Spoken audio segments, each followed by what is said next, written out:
शांति। मां शांत स्वरूप आत्मा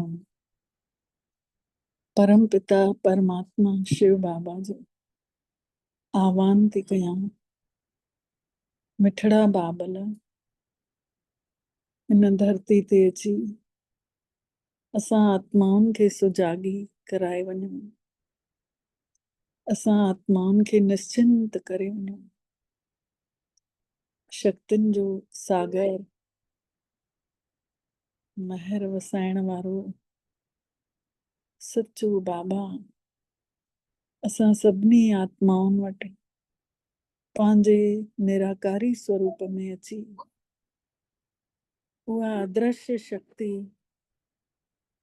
असां आत्माउनि खे शक्तिशाली ठाहिण अची चुकी आहे।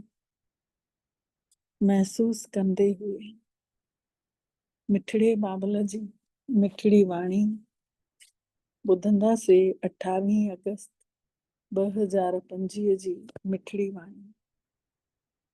अॼु बाबल मिठड़े चयो अथऊं, मिठड़ा ॿार हाणे तव्हांखे ॿुधो वञे थो। आख़िर उहो ॾींहुं अची वियो जॾहिं तव्हां सुठे में सुठा पुरुष हिन पुरुषोत्तम संगम युग ते ठही रहिया आहियो। आख़िर उहो ॾींहुं अची वियो जॾहिं असां ॿार सुठे में सुठियूं आत्माऊं हिन संगम युग ते सुठे में सुठा ठही रहिया आहियूं। अॼु जो प्रश्न आहे, हार ऐं जीत सां संबंध कहिड़ो अहिड़ो भ्रष्ट कर्म आहे, बुरो कर्म आहे जेको हार ऐं जीत सां तालुक़ रखे थो। उहो अहिड़ो कहिड़ो गंदो कर्म आहे जेको माण्हुनि खे दुखी करे थो पियो। त बाबल मिठड़े उत्तर ॾिनो अथऊं, जुआ। घणाई माण्हू जुआ खेॾण जी आदत हूंदी अथनि ऐं इहो जेको कर्म आहे ॾाढो बुरो कर्म आहे जुआ खेॾणु। छोकी हारण सां दुख ऐं जीत पाइण सां ख़ुशी थींदी। तव्हां ॿारनि खे भॻवान जी आज्ञा अथव कि ॿार दैवी कर्म कयो, सुठा कर्म कयो, देवताउनि वारा। अहिड़ा कोई कर्म न कयो जंहिंसां समय बर्बाद थिएव। हमेशा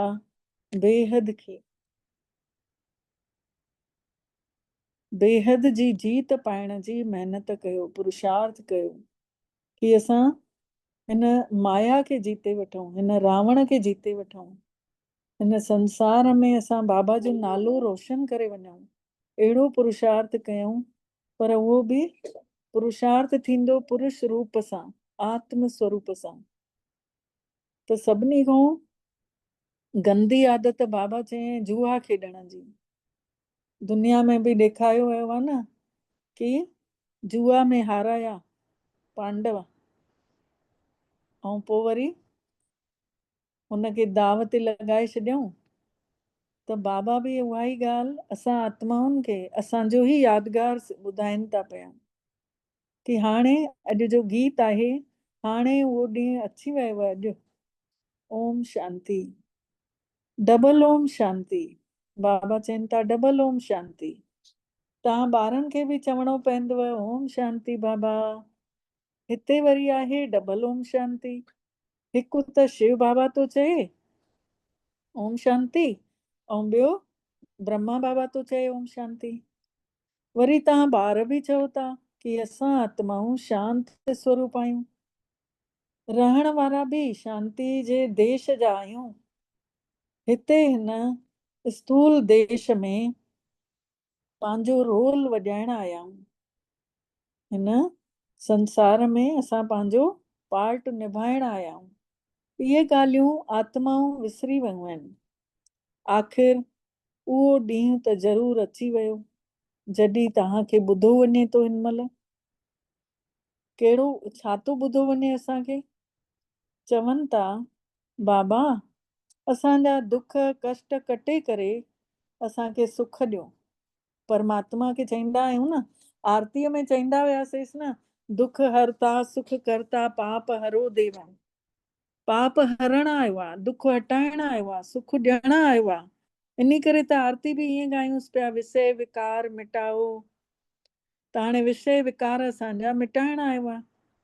हर हिकु माण्हू सुख शांती ई पसंदि कनि था। हर आत्मा सुख शांती खे पसंदि थी करे। परमात्मा बि आहे ग़रीब निवाज। हिन महिल भारत बिल्कुलु ग़रीब आहे।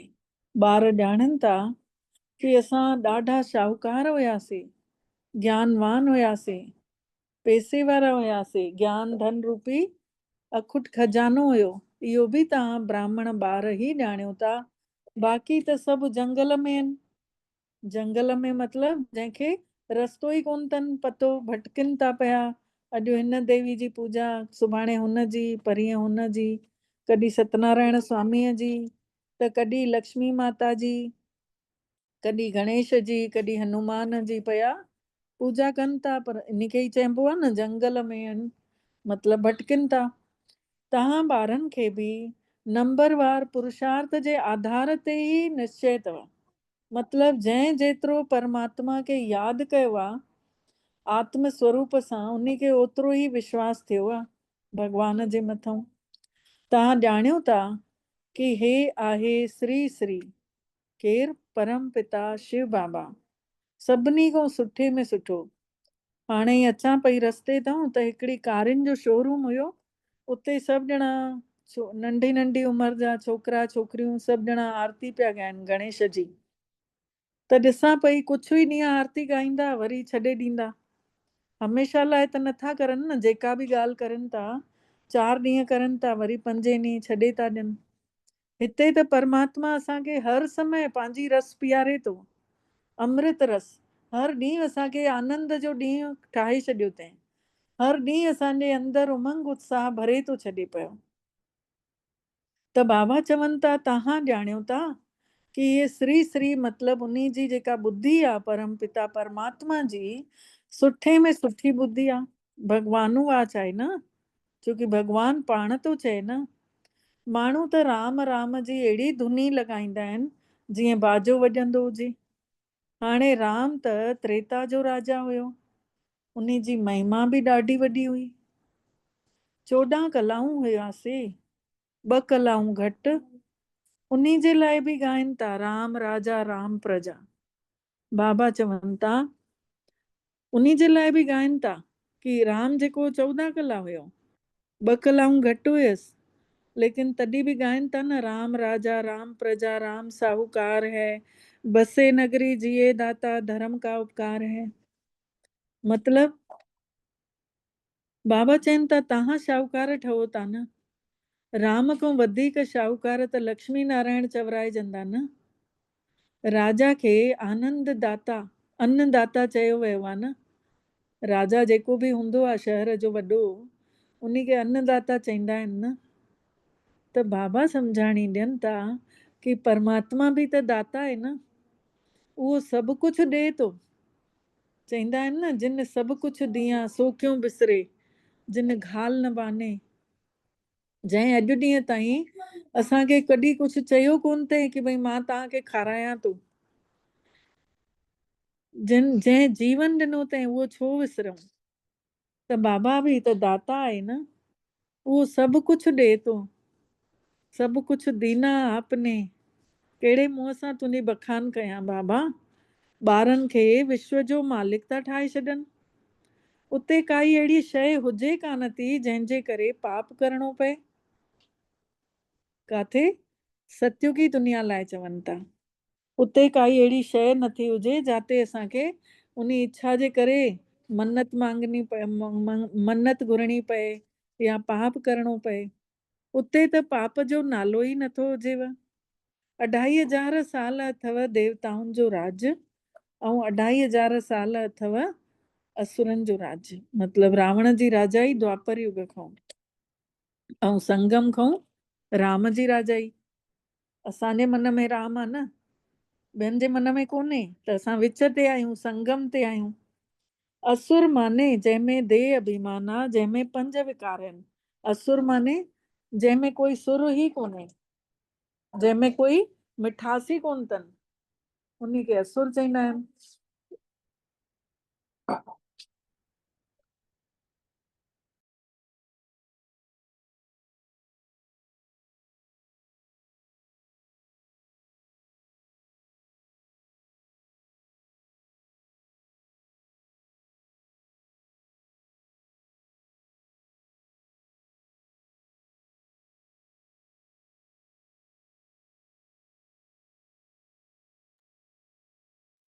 ओम शांति दीदी। हा आवाज हा दीदी बा, ये अच्छी। हा बाबा चवनि था हाणे अचेव थी न। जी दीदी हाँ अच्छे। हाँ दीदी अच्छे अच्छी थी। जंहिंमें शरीर जो अभिमान आहे सम्झो 5 विकार आहिनि, उहे आहिनि असुर, जंहिंमें सुर ताल ई कोन्हे। क्रोध वारो माण्हू लॻंदो आहे सुठो, कंहिंखे नथो वणे। जेको गुस्सो करे थो कंहिंखे नथो वणे। कोई माउ पंहिंजे ॿार खे चमाट हणे थी त चवनि था न ॿार की न न खपे, परे था भॼनि पंहिंजी माउ खां। त बाबा बि चवनि था कि असुर माने जंहिंमें 5 विकार आहिनि। हिन महिल तव्हां आया आहियो खेवैया मतिलब बागवान वटि, जेको असांजे ॿेड़े खे पार कराईंदो। असां उन्ही बाबे वटि आया आहियूं।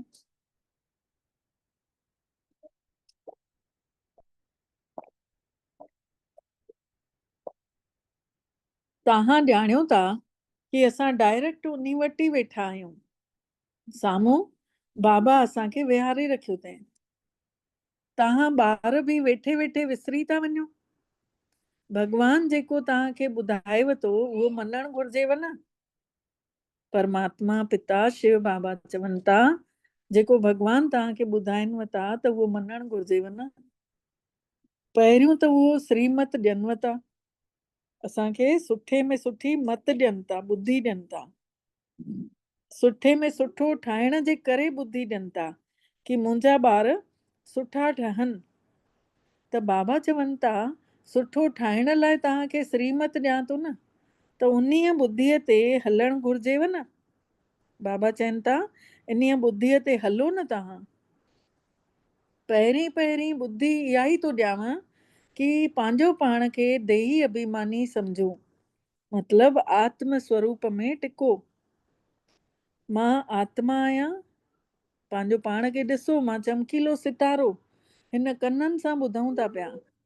बाबल मिठड़ो असां आत्माउनि खे पढ़ाइण आया आहिनि। इहो पक्को पक्को यादि कयो। असां आत्माउनि खे परमात्मा किरणनि जी रोशनी ॾेई ॾेई करे पढ़ाइनि था पिया। हर कोई पंहिंजो पाण खे ॾिसो कि असांजे निरड़ ते परमात्मा जी शक्ति लहंदी वञे थी ऐं पवंदी वञे थी। असांखे इहा मुरली वाणी जेका आहे सम्झ में अचे थी पई। इहा सम्झ में तॾहिं थी अचे जॾहिं परमात्मा जूं किरणां पवंदियूं थी वञनि तॾहिं। त इहे अखर यादि कयव न अगरि कि असां आत्माउनि खे पढ़ाइण आयो आहे, इहे अखर बि अगरि यादि कयव त सम्झो ॿेड़ो पार अथव। ॿारनि खे सम्झायो वञे थो कि तव्हां ई 84 जन्म वठंदा आहियो। तव्हां ई तमो प्रधान खां सतो प्रधान ठहो था। असां ई आत्माउनि खे परमात्मा सम्झाणी ॾे थो कि तव्हां आत्माऊं मेरा थी विया हुआ। हाणे तव्हां में मां शक्ति भरे करे सचो ठाहियांव थो पियो। हीअ दुनिया त अपवित्र बि आहे त दुखी बि आहिनि। हिते अपवित्र दुनिया आहे इन करे माण्हू दुखी पिया आहिनि। स्वर्ग खे चयो वेंदो आहे सुखनि जो संसार, सुख शांतीअ जी दुनिया। ॿार ॼाणनि था कि शिव बाबा परम पिता परमात्मा असांखे पढ़ाइनि था। असां उन्ही जा ॿार आहियूं। उहो असांजो पिता बि आहे, बाबो बि आहे त टीचर बि आहे। त पढ़ण बि त सुठे नमूने घुरिजे न। सुठे नमूने पढ़ूं बि ऐं देवताई कर्म बि कयूं। कोई अहिड़ा भ्रष्ट कर्म बुरा कर्म न कयूं जंहिंसां भॻवान जो नालो बदनाम थिए। त बुरा कर्म कहिड़ा थींदा आहिनि? बाबा ने अॼु चयो अथई न, बुरे कर्मनि में जुआ बि अची वेंदी आहे। इहा बि त दुखी करे थी न माण्हुनि खे। अगरि हारियासीं त दुखी थी वेंदासीं। दुनिया में बि ॾिसो नंढड़ी नंढड़ी ॻाल्हि ते माण्हू न चैलेंज कंदा आहिनि। चवंदा आहिनि हल रखु शर्त, हिन ॻाल्हि ते रखु शर्त, अगरि हारदुमि त हीअ शइ ॾींदोमांइ, अगरि जीतदुमि त मूंखे तूं ॾींदे। ईअं शर्तां रखंदा आहिनि न। त बाबा चवनि था इन्हनि शयुनि में ई त दुखी था थियो न। अपेक्षाऊं रखो था। हारदव त दुखी थींदव, जीतंदव त पोइ ख़ुशि थींदव। हिन महिल तव्हां ॿारनि ने माया खां बेहद जी हार खाधी अथव। माया खां असां सभु हारजी विया आहियूं। बेहद जी हार खाधी अथसीं। हिते बाबा बि हे खेल ॿुधाइनि था पिया कि संसार जो खेल जेको अथव हार ऐं जीत जो खेल अथव। पंज विकारनि रूपी रावण सां जंहिंमहिल हारजो था त तव्हांजी हार निश्चित थी थी वञेव। उन्हनि ते ई त जीत पाइणो अथव। इहा ई अथव बेअत जी हार, जेका बाबा सम्झाणी था ॾियनि, माया। त उन ते असांखे जीत पाइणी आहे। माया खां हारजासीं त सम्झो हार। हाणे तव्हां ॿारनि जी जीत त थियणी अथव। हाणे तव्हांखे जुआ सभु कुझु छॾे ॾियणु घुरिजे। असां सभु हाणे रावण जे मथां जीत पाइण जो पूरो ध्यानु ॾियूं था। असांखे ध्यानु ॾियणु घुरिजे कि असां कीअं बि करे हिननि पंजनि विकारनि जे मथां जीत पायूं। सभिनी खां पहिरियों आहे देह अभिमान, जंहिंजे करे असां आत्म स्वरूप खे भुलिजी था वञूं। त पहिरियों ई जंहिं महिल इहो देह अभिमान अचे थो त बाक़ी जा चार जेके विकार आहिनि उहे झटि था अची वञनि।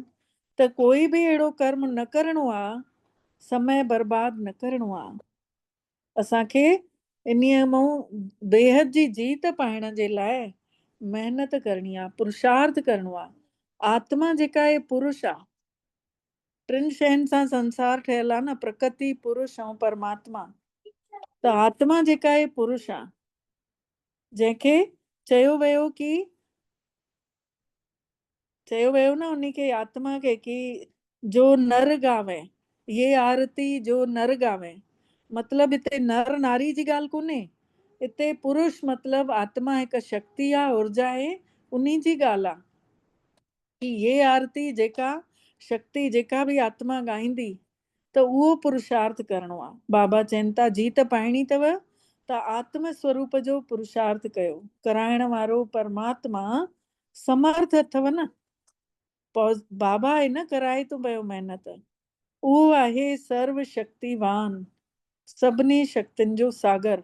इहो बि सम्झायो वियो आहे कि छड़ो बाबा ई सर्व शक्तिवान कोन्हे, ॿियो रावण बि सर्व शक्तिवान आहे। 2500 साल रावण जी राजाई,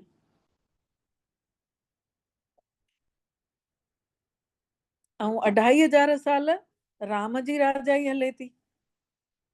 हिन महिल तव्हां रावण जे मथां जीत पायो था। हाणे उहे ॻाल्हियूं छॾे करे बेहद में लॻी वञणु घुरिजेव। बाबा चवनि था हाणे उहे ॻाल्हियूं छॾियो, हद जूं ॻाल्हियूं।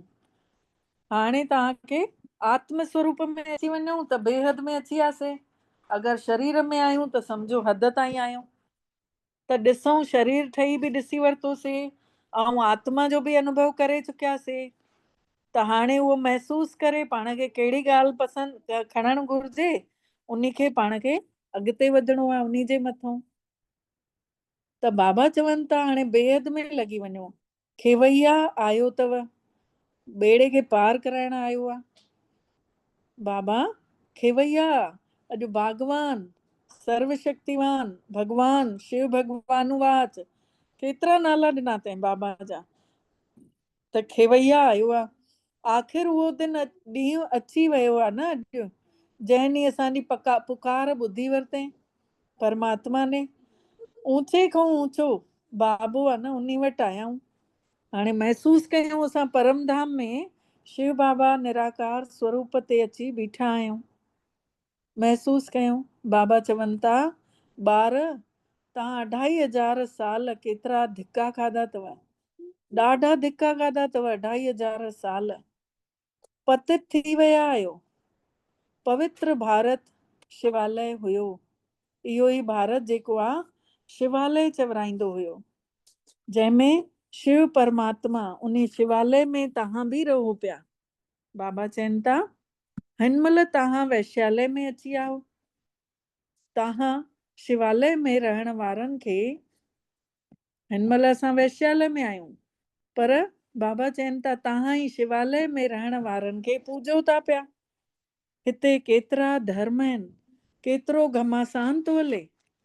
अलॻि अलॻि जन्म, अलॻि अलॻि जातियुनि में अलॻि अलॻि गुरू ठहियल, हिंदू, मुसलमान, सिख, ईसाई, सभु इंसाननि जा बंटवारा थियल आहिनि। भॻवान ने हिकु ई तरीक़े सां जनम ॾिनई, हिकु ई तरीक़े सां मृत्यु थी वई। शरीर मां आत्मा इन्हनि द्वारनि खां निकिरे थी पई, ऐं इन्हनि द्वारनि में हिकु ई तरीक़े सां ई हुन में पहुचे बि थी पई। त बाबा ने कोई भेदभाव न कयो अथईं कि मुसलमाननि जो ॿिए तरीक़े सां थियो हुजे जनम, या सिखनि जो ॿिए तरीक़े सां थियो हुजे। इहे सभु इंसाननि ने बंटवारा ठाहे छॾिया अथऊं। इन करे अलॻि अलॻि धर्मनि में पाण में विड़ी पिया आहिनि। बाबा चवनि था मां अचां थो त इन्हनि सभिनी खे ख़तम थो करे छॾियां, हिकिड़ो ई धर्म स्थापित करे थो छॾियां, जेको कि आदि सनातन, आदि में पाण सभु कीअं हुयासीं, सनातनी मतिलबु हिकु निराकारी स्वरूप में रहंदा हुयासीं। बाबा चवनि था सभिनि जो विनाश थियणो आहे, धर्म स्थापक ख़तम न करनि था पिया। सदगति ॾियण वारा उहे गुरू बि कान्हनि जेके जंहिंजे करे अॼु पाण सॼो जीवन गुरुनि जे कॾ बि विञायो हुयोसीं, पर उहे बि सदगति नथा करे सघनि। सम्झण वारी ॻाल्हि आहे, सदगति त ज्ञान सां ई थींदी आहे। आत्मा सुखे सुख महसूसु थींदो आहे ज्ञान ॿुधण सां, ऐं ज्ञान न ॿुधंदा हुयासीं त केॾा दुखी हुयासीं। सभिनि खे सदगति करण वारो दातार, ज्ञान जो सागर हिकिड़ो ई आहे, परम पिता परमात्मा। इहे अखर सुठे नमूने नोट कयो कि भॻवान ई आहे ज्ञान जो सागर। घणा ई अहिड़ा आहिनि जेके हिते ॿुधी करे ॿाहिरि विया, पोइ वरी उतां जा थी था वञनि, पोइ चवनि था उतां जी उते रही। जीअं गर्भ में ॿारु ईंदो आहे त गर्भ में ॿारु चईंदो आहे न हाणे मां ॿाहिरि कढ त मां पाप न कंदुमि। पोइ जंहिं महिल ॿाहिरि निकिरंदो आहे त उहा कंदो आहे न, मतिलबु उतां जी उते रही। इन जो अर्थ इहो थो थिए उहा जो कि उतां जी उते रही। थोरो वॾो थिए थो पोइ वरी पाप करण थो लॻी वञे। ॿारु जीअं थोरो वॾो थिए थो पापनि में फासी थो पए, वरी पाप करण थो लॻे, विकारनि में अचे थो त काम कटारी हलाइनि था। मतिलबु कामनाऊं जागृत थियूं थियनि। जीअं जीअं वॾा थियनि था ॿार, उन्हनि जूं इच्छाऊं जागनि थियूं पियूं। मूंखे अॼु हे खपे, सुभाणे वरी हे खपे, शाम जो वरी टी शइ खपे। हिकु हिकु इच्छा पूरी कंदो वञ, उन्हनि जूं इच्छाऊं खुटनि ई कान थियूं। बाबा चवनि था सतयुग में त गर्भ बि जेको आहे महल वांगुरु अथव, उते कोई कष्ट कोन अथव गर्भ में। हाणे बाबा सम्झाणी ॾियनि था, आख़िर उहो ॾींहुं अची वियो अॼु। कहिड़ो ॾींहुं? पुरुषोत्तम संगम युग जो ॾींहुं, जंहिंजो कंहिंखे बि ख़बर कोन्हे। संगम युग जो कंहिंखे बि ख़बर कोन्हे। ॿार महसूसु कनि था कि असां पुरुषोत्तम ठहूं था। ॿार फील कनि था कि असां पुरुषोत्तम ठहूं था। सुठे में सुठा पुरुष असां ई हुयासीं। सुठे में सुठियूं आत्माऊं असां ई हुयासीं, ऐं सुठे में सुठो धर्म बि हुयो, कर्म बि सुठे में सुठा हुया। रावण राजाई न हूंदी आहे जाते रावण जी राजाई न हुई। आख़िर उहो ॾींहुं अची वियो जॾहिं भॻवानु पाण आयो आहे असां आत्माउनि खे पढ़ाइण। कॾहिं असां सतयुगी दुनिया में हुयासीं, सुठे में सुठा हुयासीं, हिकु बि विकार न हुयो, सभु आत्म स्वरूप में हुयासीं। हाणे द्वापर युग खां पुकारींदे पुकारींदे वञी कलयुग जे आख़िरीअ में पूरा 5000 साल गुज़री विया। हाणे आयो आहे बाबो पढ़ाइण, हाणे आयो आहे असां आत्माउनि खे शक्ति भरण। उहो ई पतित पावन आहे, आत्माउनि खे पवित्र ठाहिण वारो। त अहिड़े बाबे जे चए ते हलणु घुरिजे न, अहिड़े परमात्मा जो चयो मञणु घुरिजे न। त हिनमहिल आहे कलयुग जो आख़िरी समय। थोरो समय बि खपे त पवित्र ठहण जे लाइ, थोरो समय बि काफ़ी आहे। जेको गुरु ग्रंथ साहिब में इन ई असांजे ई समय जी ॻाल्हि लिखियलु आहे कि मानुष्य देवता किए करत न लागी वार। समय नथो लॻे माण्हू खां देवता ठहण में। हिन ई जन्म में कोई ध्यानु ॾेई अगरि पढ़े तो 3 महीना मुरली, त ओतिरे में त उन्ही में केॾो बदलाव थो अची वञे। त इहो थोरो समय बि असांजे लाइ काफ़ी आहे पवित्र ठहण जे लाइ। 60 सालनि खां पोइ वानप्रस्थ चवंदा आहिनि न, 60 त लॻी हथ में लठ। सिंधियुनि में पूरी गिनती चवंदा आहिनि कि 5 छॾे माउ जी हंज, 10 पयसि पेरनि में वह, 20 वठी आयो पराई धीअ, 30 पयसि ॿारनि में पीउ, 40 वणियो बाग़ जो माली, 50 कोन्हे काथे जाइ, ख़ुशीअ जे मारे फूलो नथो समाए, ॿारनि जा वियांव थो करे, 60 वरितई हथ में लठ, 70 पयसि उमिरि में कतर, 80 मत खसी, 90 कांव वांगुरु लवे, ऐं 100 कंहिंजो नाहे भउ। त बाबा चवनि था 60 त वरितई हथ में लठ। हिन महिल त ॾिसो 80 साल वारा बि विकारनि खे छॾनि ई कोन था। जंहिंजी उमिरि 80 साल आहे उहे बि विकारनि में पिया आहिनि, उहे बि हिन महिल कंपनी ॻोल्हनि था। त बाबा चवनि था मां त हिन जी वानप्रस्थ अवस्था में अचां थो। ब्रह्मा बाबा जंहिंमहिल 60 साल जो थो थी वञे त मां हिन जी अवस्था में अचां थो ऐं हिन खे अची सम्झाणी ॾियां थो। आत्मा ई पवित्र ठही पोइ पार वञे थी, आत्मा ई उॾे थी पई। हिन महिल ॾिसो आत्मा जा पंख कटिजी विया आहिनि, उॾरी नथी सघे पई आत्मा। रावण ने पंख ई कटे छॾिया अथई, अपवित्र थी पई आहे आत्मा, कोई हिकु बि मोटी नथो वञी सघे। बाबा चवनि था कोई हिकु बि मोटी नथो वञी सघे। पंहिंजे घर हिन विच में कोई दुखी बि आहे, केतिरो परेशान बि आहे, पर न, छोकी रावण जे वशीभूत आहे, विकारनि जे वशीभूत आहे, त उहो मथे वञी नथो सघे। पहिरियों त हुन सुप्रीम परम पिता परमात्मा खे सुञाणणु घुरिजे न, पहिरियों त उन भॻवान खे सुञाणियो। शिव जी बारात चवंदा आहिनि, शंकर जी बारात त नथा चवनि।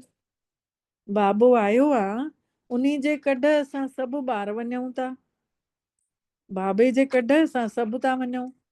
बाबा आया आहिनि असांखे वठण, महसूसु थींदो आहे न कि बाबा आया आहिनि वठण। हिकदमि साम्हूं अची करे बाबा किरणनि सां कॾहिं गुदगुदी कंदा आहिनि, कॾहिं निरड़ ते किरणा था ॾियनि, कॾहिं अखियुनि में था भरनि, कॾहिं पूरो चेहरे खे सजाए था छॾनि किरणनि सां। ईअं महसूसु थींदो हूंदव न। बाबा आयो आहे वठण, शरीर सहित त न वठी वेंदो न। बाबा चवनि था शरीर सहित त न वठी वेंदा न। अॼु सचिन भाई चए थो ईअं धोखो न कजो कि तव्हां विच में ई शरीर छॾे हली वञो। जेसीं ताईं पूरियूं अव्यक्त वाणियूं न थींदियूं तेसीं ताईं कोई बि शरीर न छॾींदो। सभु ॼणा खिलनि पिया। बाबा चवनि था शरीर सूधो त न वठी वेंदोमांव न, आत्माऊं त सभु अपवित्र आहिनि। जेसीं ताईं पवित्र न ठहंदासीं तेसीं ताईं असां मोटी पंहिंजे घर वञी न सघंदासीं, छोकी उहो घर आहे पवित्र स्थान। उते रहण लाइ असांखे मन बुद्धि संस्कार सभु पवित्र ठाहिणा पवंदा। पवित्रता हुई त शांती बि हुई। छड़ो आदि सनातन देवी देवता धर्म वारा ही हुया। हिन महिल सभु धर्म वारा त आहिनि न। हिन महिल इन्ही खे ई कल्प जो वण चयो वियो आहे, पूरे 5000 साल जो वण। इन्ही खे ई जेको बड़ जो वण थींदो आहे न, उन्ही जी भेंट हिन वण सां कबी आहे। माण्हुनि जे सृष्टिअ जो वण ऐं बड़ जो वण, ॿिन्हिनि जी तुलना कंदा आहिनि, छोकी उन में जड़ त आहे ई कान। बड़ जे झाड़ में जड़ न हूंदी आहे, टहनियूं हूंदियूं आहिनि।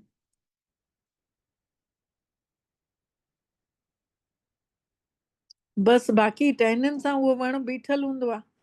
उअं ई हे देवी देवता धर्म जो बि आधार त आहे ई कोन न, कि कंहिं शुरू कयो कंहिंखे ख़बर ई कोन्हे। बाक़ी सॼो वण बीठल आहे। हुयो त ज़रूरु उहो हिन महिल विसरी वियो आहे माण्हुनि खां, वरी रिपीट थिए थो। बाबा सम्झाणी ॾियनि था कि मां वरी अचांव थो हिकिड़ो धर्म ठाहिण लाइ, हिकिड़े धर्म जी स्थापना करण लाइ। बाक़ी सभिनी धर्मनि जो विनाश थी थो वञे। न त हे सृष्टिअ जो चक्कर कीअं फिरे। बाबा चवनि था हे सृष्टिअ जो चक्कर कीअं फिरे। चयो बि वेंबो आहे न कि संसार जी हिस्ट्री ऐं जोग्राफी रिपीट थी थिए पई। हे सृष्टिअ जो चक्कर जंहिं महिल बाबा अचे थो, पोइ अची ॿुधाए थो, पोइ सम्झ में अचे थो की आई हुई हिस्ट्री। हाणे हीअ पुराणो संसार वरी नयो संसार खे रिपीट थियणो आहे।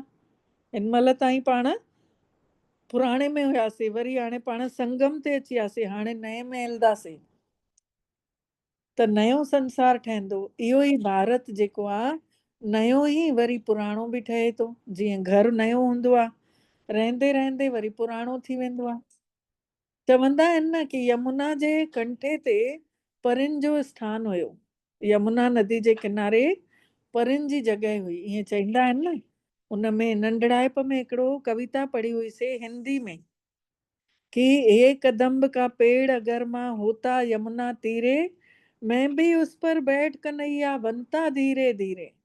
हाणे कन्हैया ठहण लाइ धीरे धीरे माण्हू ठहंदो न कन्हैया। कन्याउनि जो आहे न उहो, पहिरियों त कन्याऊं ई ठहनि थियूं न, पोइ अचनि थियूं माताऊं ठहण लाइ। त बाबा चवनि था हे जमुना जे कंठे ते ई आहे परिन जो स्थान। बाबा सम्झाणी ॾियनि था कि हाणे कामनाउनि जे करे काम चिता जे मथां वेही कब्रिस्तानी ठही विया आहियो।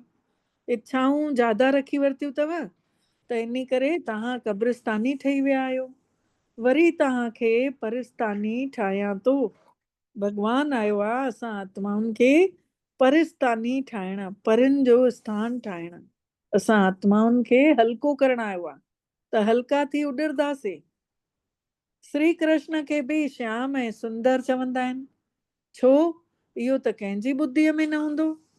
नालो त ॾाढो सुठो आहे, श्याम सुंदर, पर कंहिंजो ध्यानु ई नथो वञे कि इहा आत्मा सांवरी थी वई, वरी उहा ई आत्मा सुहिणी बि थी थिए पई।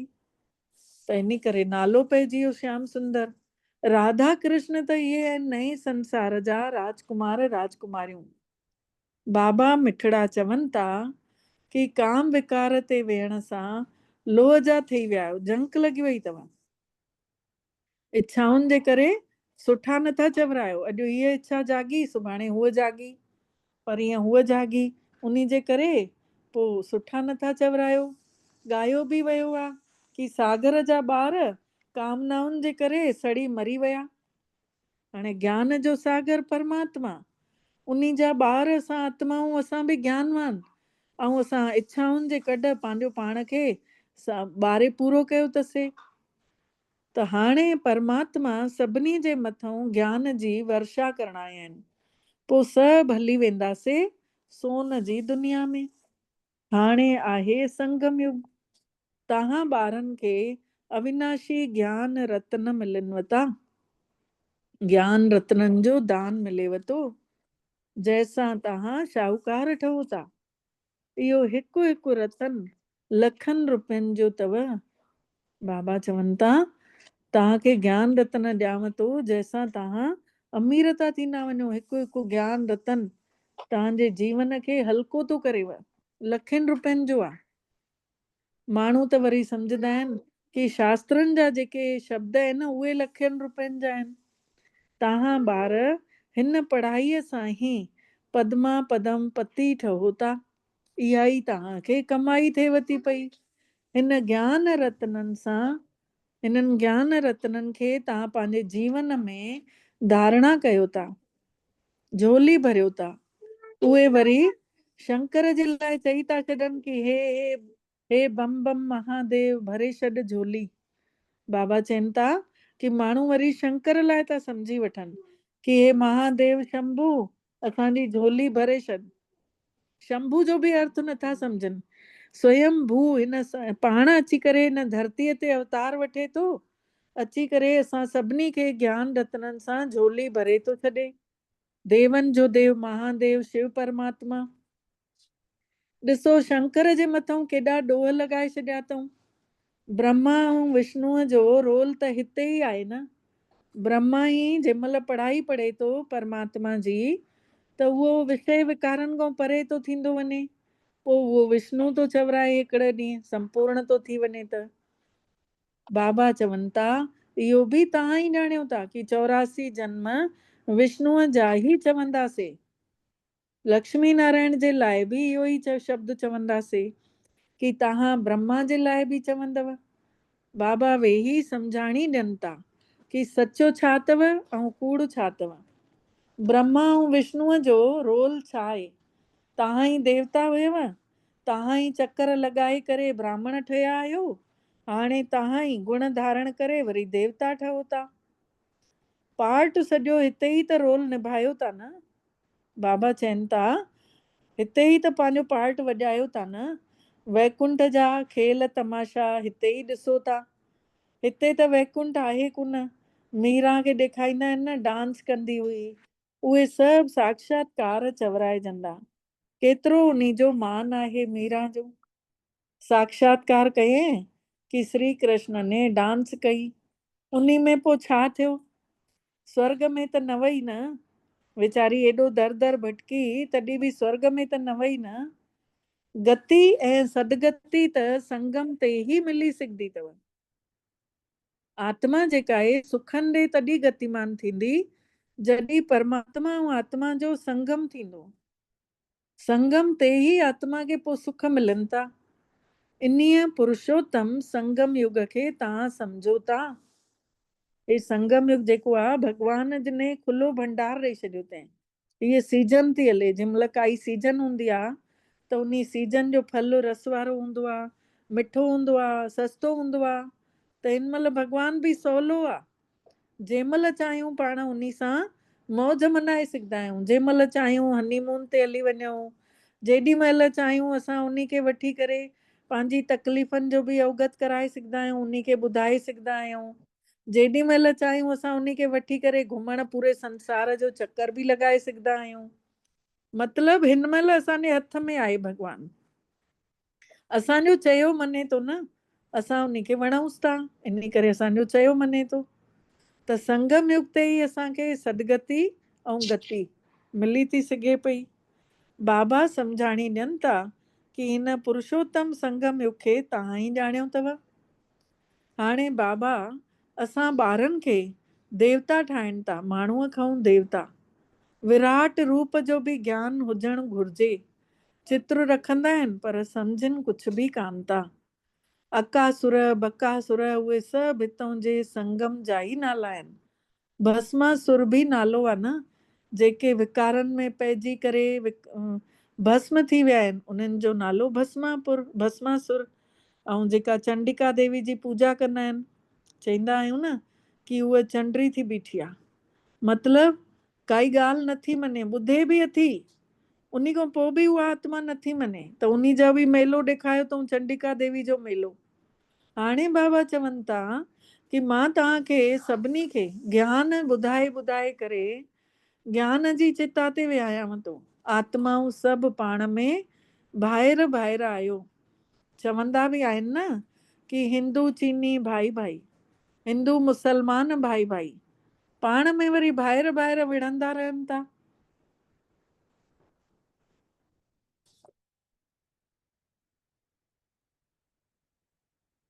कर्म त आत्मा थी करे न, शरीर सां आत्मा ई विढ़े थी न। पाप बि त आत्मा ते ई लॻे थो न। इन करे चइबो आहे न पाप आत्मा। बाबा केतिरो प्यार सां वेही सम्झाणी ॾियनि था, केतिरो प्यार सां सम्झाणी ॾियनि था। शिव बाबा ऐं ब्रह्मा बाबा ॿिन्हिनि खे हक़ आहे न ॿारनि जे मथां। बार बार चवणु ॿिन्हिनि खे हक़ आहे न चवणु। असांखे चइनि भले मिठड़ा ॿार, प्यारा ॿार, सचा ॿार, बाबा ऐं दादा, ब्रह्मा बाबा ऐं शिव बाबा ॿई चवनि था हे ॿारो। शिव बाबा ऐं ब्रह्मा बाबा ॿई चवनि था हे ॿारो, सम्झो बि था न असां आत्माऊं हिते अची करे पंहिंजो पंहिंजो रोल निभायूं था।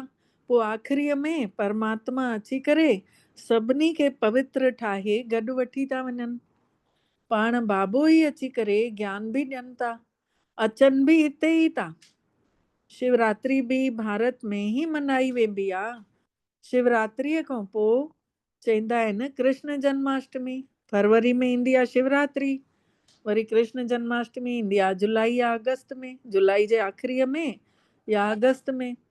श्री कृष्ण ई वरी श्री नारायण तो ठहे, जेको इन विच जो समय आ, जेसि ताईं अच वञ कंदो तो रहे बाबा।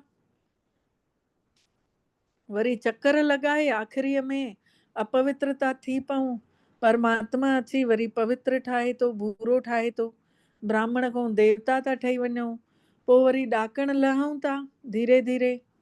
हे 84 जन्मनि जो हिसाब ॿियो कंहिंजी बि ॿुद्धीअ में न हूंदो। 84 जन्मनि जो हिसाब ॿियो कंहिंजी ॿुद्धीअ में न हूंदो। परमात्मा ई असां आत्माउनि खे, पंहिंजे बचड़नि खे सम्झाणी ॾिनी अथई। गीत बि ॿुधव न, कि भई आख़िरीअ में भगतनि जी पुकार ॿुधी वेंदी आहे।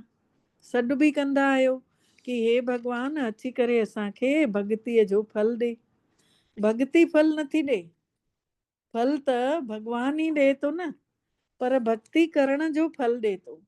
भगतनि खे देवता तो ठाहे छॾे, इहो एॾो वॾो फल तो ॾेई छॾे। तव्हां भक्ति ॾाढी कई अथव, पहिरियों पहिरियों तव्हां ही शिव जी भक्ति कई अथव।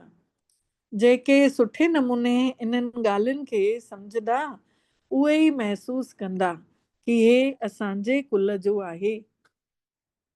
जेके सुठे नमूने इहे ज्ञान जूं ॻाल्हियूं सम्झंदा, उहे ई महसूस कंदा कि हे असांजे कुल जो आहे। कंहिंजी बि ॿुद्धीअ में इहो बीहे ई कान थो ॻाल्हि, त सम्झो भक्ति सम्झो न कई अथऊं घणी।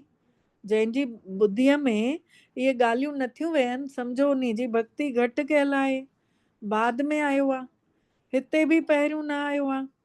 इहो बि त हिसाबु आहे। जंहिं भक्ति कई आहे उन खे फल बि मिलंदो, थोरी भक्ति वारनि खे थोरो फल मिले थो। उहे स्वर्ग जा सुख भोगे नथा सघनि, छोकी शुरूअ में शिव जी भक्ति थोरी कई अथऊं। तव्हांजी ॿुधी हाणे कमु करे वती, बाक़ी बाबा अलॻि अलॻि तरीक़ा त सम्झाईंदे रहनि था। अच्छा, वरी बाबा जो यादि पिया। बाबा अलॻि अलॻि तरीक़नि सां ॿारनि खे तरीक़ा सम्झाइनि था, कीअं बि करे तव्हां ॿार जीअं अॻिते वधो। अच्छा, मिठड़े मिठड़े सिकी लधे ॿारनि प्रति माउ पीउ जो यादि प्यार ऐं गुड मॉर्निंग। रूहानी बाबल जी रूहानी ॿारनि खे नमस्ते। ऐं असां रूहानी ॿारनि जी बि रूहानी मिठड़े बाबल खे दिलि जो यादि प्यार गुड मॉर्निंग ऐं नमस्ते। मिठड़ा बाबल नमस्ते। शुक्राना बाबल तव्हांजा, बारंबार दिलि सां शुक्राना जे तव्हां असांखे पंहिंजो कयव ऐं असां सभिनी जो पदमा पदम भाग्य जाॻायव। सार आहे, पहिरियों पॉइंट आहे, हिकु हिकु अविनाशी ज्ञान रतन जेको पदमनि जे बराबरि आहे, मतिलबु पदमनि जी कमाई कराए थो। पाण अगरि हिकिड़ो ई अखर खणूं, हरे माधव वारा चवंदा आहिनि सुरत, जेका पाण चवंदा आहियूं यादि, उहे चवंदा आहिनि शबद, असां चवंदा आहियूं यादि। हिकिड़े हुन में चवंदा आहिनि शबद, हिकिड़े पंथ में चवंदा आहिनि सुरत, हिकिड़े असां हिते चऊं था यादि। अगरि हिकिड़ो अखर बि खणूं था त इहो सम्झो असांजी पदमनि जी कमाई जमा थो कराए, यादि शब्द। इन सां ई पंहिंजी झोली भरे ॿुद्धीअ में धारण करे पोइ दान कयूं। पहिरियों पाण भरियूं, कोई ख़ाली मटको हूंदो त ॿिए खे पाणी कीअं पीआरे सघंदो। पहिरियों पंहिंजो पाण खे भरपूर कयूं, उन खां पोइ असां दान कयूं। ॿियो पॉइंट आहे, श्री श्री जी सुठी मत। से सुठे में सुठी मत आहे परमात्मा जी, त उन जी पूरी मत ते हलणो आहे, पूरी आज्ञा ते हलणो आहे। आत्मा खे सतो प्रधान ठाहिण जे लाइ देही अभिमानी ठहण जो पूरो पूरो पुरुषार्थ करणो आहे। आत्मा सचाईअ जी ऊची अवस्था ताईं पहुची वञे, चमकणी मतिलबु हिकु बि अंदरि विकार जी हिकु बि ॻाल्हि न अचेसि, कंहिंजे लाइ इच्छा द्वेष ताईं न हुजेसि, सभिनी लाइ सुठो सोचे, त इहो ई आहे सतो प्रधान अवस्था। ऐं इहो ठहण लाइ जेसीं ताईं पंहिंजो पाण खे आत्मा न सम्झंदासीं, तेसीं ताईं सचा ठही बि न सघंदासीं। अॼु जो वरदान आहे, महसूस कयूं था परम पिता परमात्मा शिव बाबा ब्रह्मा जे तन में अची असां सभिनी आत्माउनि जे अॻितों अची शुभ भावना शुभ कामना ॾींदे वरदान ॾियनि था, दृष्टि ॾियनि था, शक्ति भरनि था, मथे ते हथ रखनि था ऐं वरदान ॾियनि था। सभिनि जे प्रति शुभ भाव ऐं सुठी भावना धारण करण वारा हंस बुद्धि होली हंस ठहो। सभिनि जे लाइ शुभ भावना, शुभ भाव, श्रेष्ठ भावना, सुठी भावना धारण करण वारा हंस बुद्धि होली हंस ठहो। हंस बुद्धि माने हमेशा हर आत्मा जे लाइ सुठो ऐं शुभ सोचण वारा, पहिरियों हर आत्मा जे भाव खे परखण वारा, पोइ वरी उन्ही खे धारण करण वारा। कॾहिं बि बुद्धीअ में कंहिं बि आत्मा जे लाइ अशुभ या साधारण भाव धारण न हुजेव। हमेशा शुभ भाव शुभ भावना रखण वारा ही पवित्र हंस चवराइजंदा आहिनि। उहे कंहिं बि आत्मा जे अकल्याण जूं ॻाल्हियूं ॿुधंदे बि कोई उन जी बुराई ॿुधी बि से, लेकिन उन अकल्याण में बि उन जी काई न काई अच्छाई कढी वठंदासीं। उन में बि कल्याण जी आदत करण आदत थी वई आहे न पॉजिटिव ठहण जी, त पंहिंजी आदतुनि सां उन अकल्याण खे बि कल्याण में मटे छॾींदासीं। उन जी दृष्टि हर आत्मा जे लाइ सुठी शुद्ध प्यार वारी हूंदी। अॼु जो स्लोगन आहे प्रेम सां भरपूर अहिड़ी गंगा ठहू जो तव्हां सां तव्हां मां प्यार जो सागर परमात्मा ॾेखारी ॾेव। अहिड़ो प्रेम जा पाण भरपूर गंगाऊं ठही वञूं जो प्यार जो सागर पाण बाबो नज़र अचे। अव्यक्त इशारे जो पॉइंट आहे सहज योगी ठहिणो अथव त परमात्मा जे प्यार जा अनुभवी ठहो। केतिरा भक्त आत्माऊं परमात्मा जे प्यार में लीन थियणु चाहींदा आहिनि, केतिरा वरी ज्योति में लीन थियणु चाहींदा आहिनि। अहिड़नि आत्माउनि खे हिकु सेकेंड में भगवान जो परिचय, अहिड़नि आत्माउनि खे हिकु सेकेंड में परमात्मा जो परिचय, परमात्मा जी महिमा ॿुधाए करे ऐं उन जी लवलीन अवस्था जो अनुभव करायूं। उन जी लवलीन अवस्था जो अनुभव कराए छॾियूं।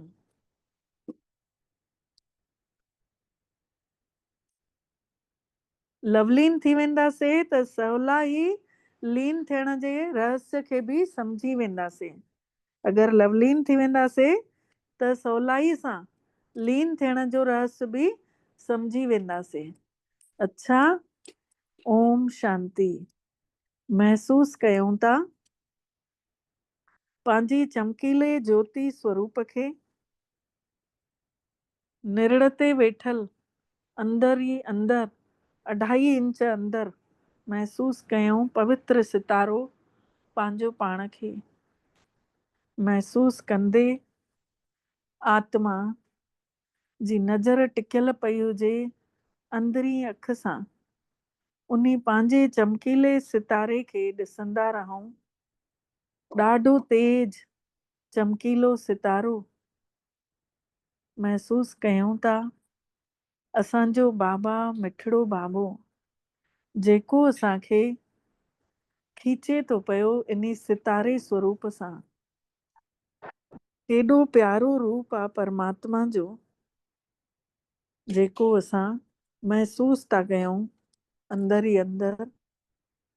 निरड़ ते चमकीलो शिव बाबा ब्रह्मा बाबा जे निरड़ ते असांखे ॾिसंदे ॾिसंदे पंहिंजी चमकीली रोशनी में खीचींदी था वञनि।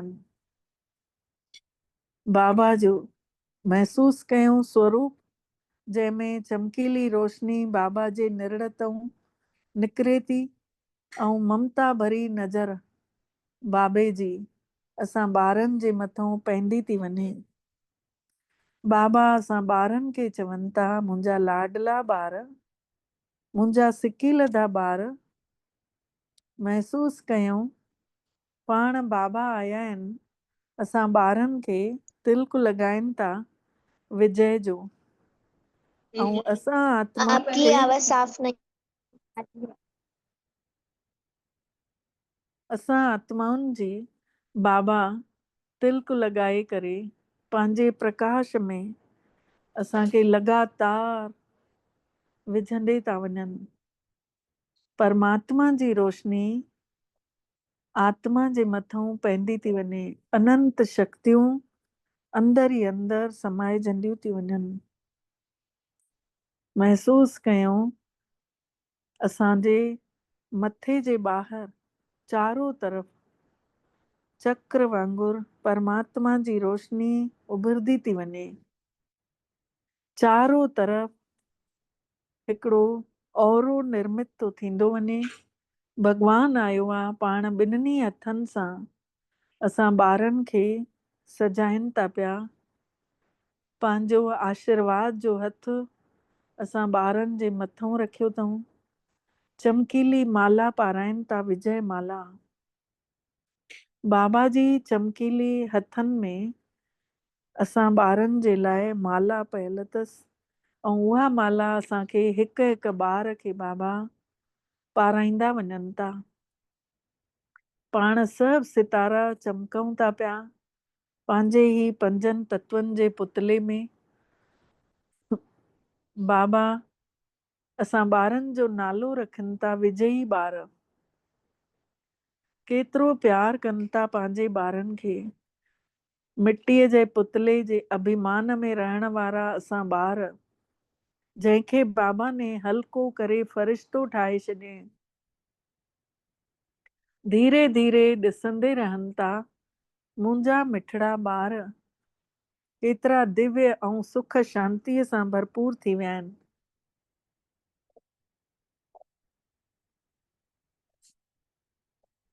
बाबा सां नज़रूं मिलायूं था, बाबा जी किरणनि खे पंहिंजे अंदरि समायूं था, हलूं था बाबा जो हथ पकड़े। बाबा वठी था हलनि पाण सभिनी खे फ़रिश्ते स्वरूप में, पंहिंजे ई वतन में, सूक्ष्म वतन में। महसूस कयूं था पाण सभु विजयी सितारा, मथे ते प्रकाश जो चक्र अची वियो आहे, औरो सजी वियो आहे। भॻवान ने पहले ई सजाए करे गले में माला पाराए चुकिया आहिनि। असांजो रोम रोम ख़ुशीअ सां भरपूर थी वियो आहे। रोम रोम में बाबा जी शक्ति नज़र थी अचे। मथों सूक्ष्म वतन मां हेठि आसमान में ॾिसूं था, पूरे धरती ते सुख शांतीअ जूं किरणा बाबा वरसाइनि था पिया। महसूस कयूं था असां बि बाबा जी रीस करे धीरे धीरे सभिनी आत्माउनि जे मथां बाबा जूं ई पवित्र किरणा सभिनी खे ॾींदे था वञूं, चार्ज थींदे था वञनि।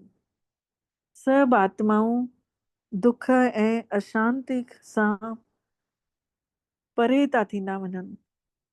सभिनि जी टी अख आत्मा रूपी अख खुलंदी थी वञे। उन्हनि जूं मन जूं इच्छाऊं, अविनाशी इच्छाऊं पूरियूं थी थियनि।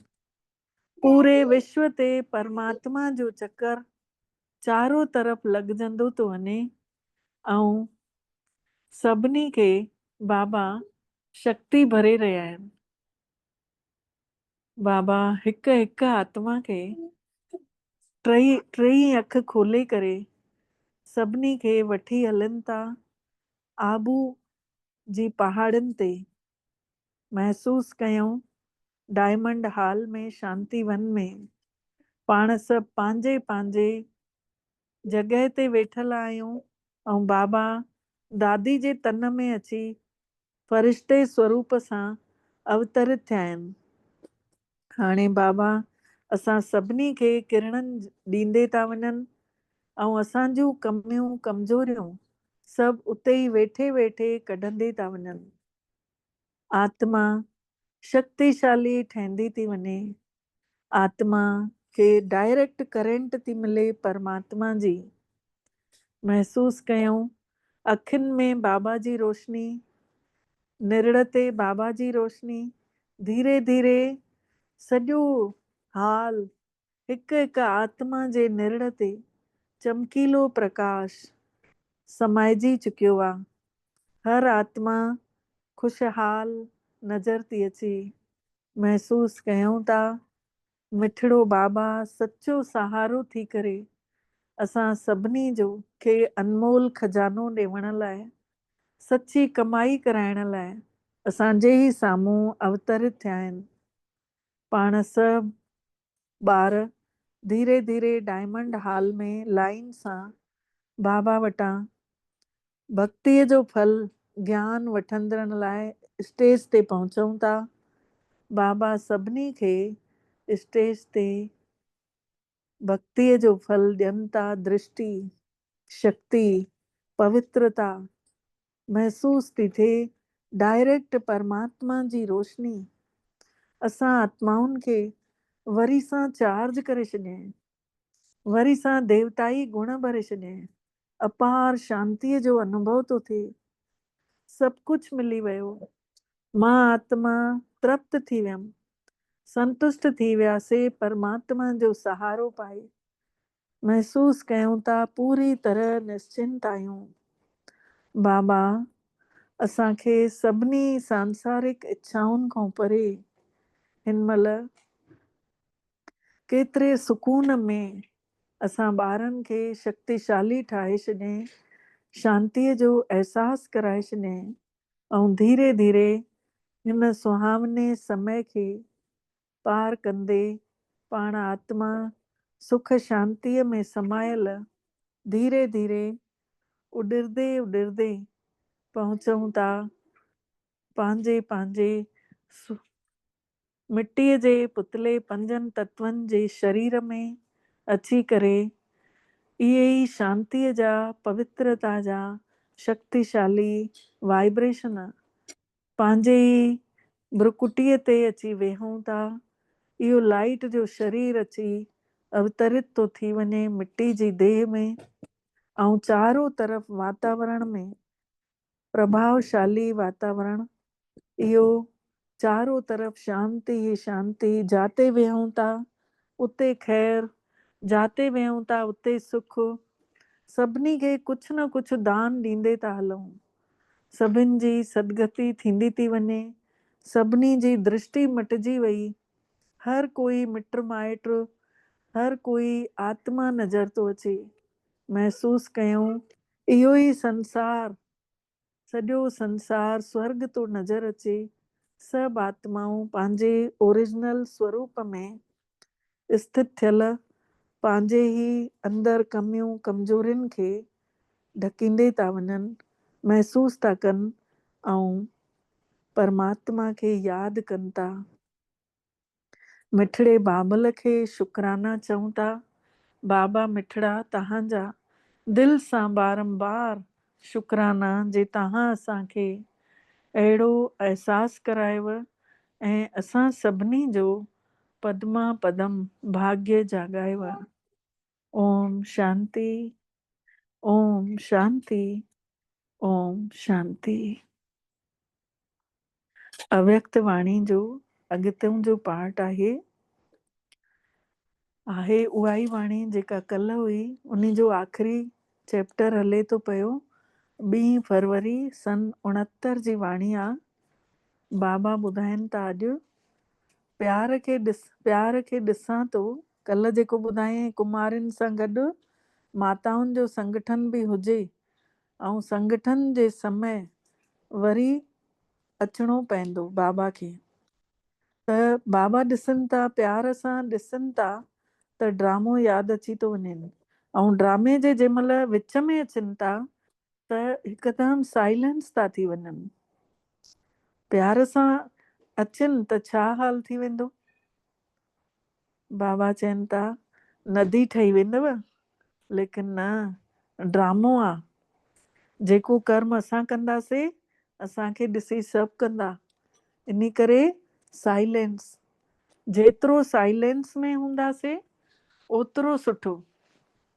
अगरि सभु गॾु हूंदा त आख़िरीअ में कर्मातीत अवस्था जो अनुभव हुयो, उहो बि बाबा ने अनुभव कयईं। ब्रह्मा बाबा ने ड्रामे अनुसार जंहिंमहिल उन्हनि जो शरीर छुटिजे पियो त तेॾी महिल बाबा ने उहो अनुभव कयईं कि सभु गॾु हुयसि, लेकिन कर्मातीत अवस्था ते बाबा कर्म भोग जे मथां पंहिंजी विजय पाए वरितऊं, बार बार योग युक्त थी विया।